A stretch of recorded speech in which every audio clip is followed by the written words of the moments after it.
अपने महादेव गुरुदेव के चर्चा करने जा रही हूँ। मेरे चर्चा को स्वीकार करना। सबसे पहले अपने शिव गुरु परम पिता परमात्मा गुरुदेव महादेव के चरण कमलों में प्रणाम करती हूँ। आदि शक्ति माँ भवानी के चरण कमलों में प्रणाम करती हूँ। सभी भाई बहन सबके चरण कमलों में प्रणाम करती हूँ। मेरा प्रणाम स्वीकार। हर हर महादेव, घर घर महादेव। अपने गुरुदेव महादेव का एक चर्चा करने जा रहे हैं। मेरा चर्चा स्वीकार करना। बाबा भोलेनाथ मैया पार्वती माता कैलाश पर्वत पे बैठे थे। सावन का महीना आया।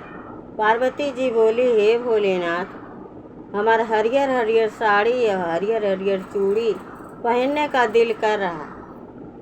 तो भोलेनाथ कह रहे हैं,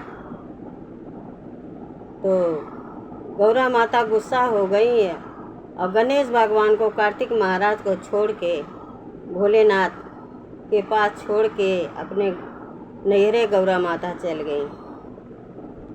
कह रहे हैं कि जब नाई चूड़ी हमके पहनैबा और नाई साड़ी खरीद के देवा तो हम अपने नैहरे जाते। अब गौरा माता रिसिया के अपने नैहरे चली गई।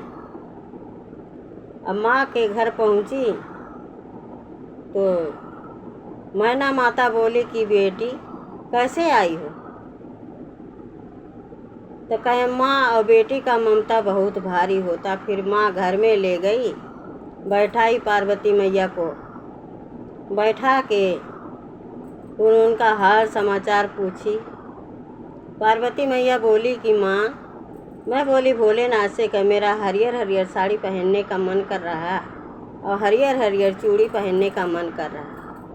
भोलेनाथ कुछ बोले नहीं, इसीलिए मैं गुस्सा से मैं आपके घर चली आई। तो उनकी माँ बोली कि कोई बात नहीं बिटिया, ऐसा है कि कोई चूड़ी वाला आएगा तो आप पहन लेना। अब गौरा माता रिसिया के मैना माँ के घर अपने चली गई। वहाँ दक्ष प्रजापति भी थे। दोनों मियाँ बीबी, मैना माता और दक्ष प्रजापति थे। तो पार्वती माता को बैठा के उनका आदर भाव किए। बोले कि कोई बात नहीं बेटा, चूड़ी वाला आएगा तो पहन लेना। तो भोलेनाथ कहे कि अब गौरा रिसिया के चली गई, ऐसे तो आएगी नहीं। अब भोलेनाथ मनाने के लिए गौरा माता को गए मैना देवी के घर। तो एक बच्चा का रूप बनाए और मनिहारी का रूप बना लिए और चूड़ी रख लिए गुच्छे में और लेके गए। कह रहे, चूड़ी ले लो, चूड़ी ले लो, हरी हरी चूड़ी ले लो। पार्वती माँ जब सुनी तो मैना माता बोली, बेटा आपके हाथ में चूड़ी नहीं है, चूड़ी बेचने वाला आया है, चूड़ी ले लो, पहन लो। पार्वती मैया बोली, हाँ माँ, अच्छी अच्छी चूड़ी है, मैं पहनूंगी। पार्वती माता गई मनिहार के पास। भोलेनाथ मनिहार का रूप धर के पहुँच गए बच्चे के रूप में। तो कह रहे, लाओ हम चूड़ी पहना देते हैं। तो पार्वती माता जब अपना हाथ आगे बढ़ाई तो भोलेनाथ जब हाथ पकड़ लिए तो क्या कह रहे हैं, नारम नारम कलैया है गौरा, गोरा गोरा बदनिया।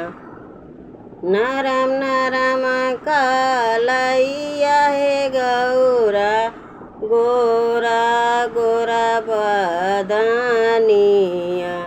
चूड़िया के कारणवा हे गौरा, आइलू नाई हरावा।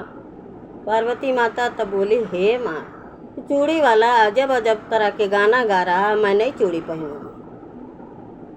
तो फिर भोलेनाथ चूड़ी मैना देवी पार्वती मैया नहीं पहनी चूड़ी, फिर चले गए घर में। फिर भोलेनाथ सोच रहे अपने मन में, अब बताओ चूड़ी के कारण रिसिया के पार्वती जी यहाँ आई हैं, मैं चूड़ी लेके आया, मैं बोली कि पहन लो, और पहनने का राजी नहीं हो रहे हैं। फिर भोलेनाथ का किए, फिर बच्चा का रूप बना लिए, फिर चूड़ी लेके पहुँचे पार्वती माँ के पास। तो कह रहे हैं चूड़ी ले लो, चूड़ी ले लो। फिर मना देवी देखी तो बोली कि बिटिया चूड़ी वाला आया है, चूड़ी पहन लो। पार्वती माँ बोली कि नहीं। तो मना देवी बोली कि नहीं बिटिया, बच्चा है वो क्या गाना गाएगा। तो पार्वती मैया फिर गई, जब बैठी तो भोलेनाथ जब हाथ पकड़े फिर बोल रहे हैं नरम नरम कलैया हे गौरा, गोरा तोरा बदनिया। नरम नरम कलैया हे गौरा, गोरा तोरा बदनिया। चूड़िया के कारणवा हे गौरा, आइलो नाई हरामा। चूड़िया के कारणवा हे गौरा, आइलो नाई हरामा। फिर पार्वती माँ बोली कि नहीं, हम नहीं पहनेंगे। तो माँ बोली क्यों बेटा। पार्वती माँ बोली कि वो जो मनिहार के रूप में आए थे वो भी ऐसे गाना गा रहे हैं, और ये बच्चा के रूप में आए वो भी ऐसे गाना गा रहे हैं। ऐसा गाना तो कोई नहीं गा सकता, कोई बात है।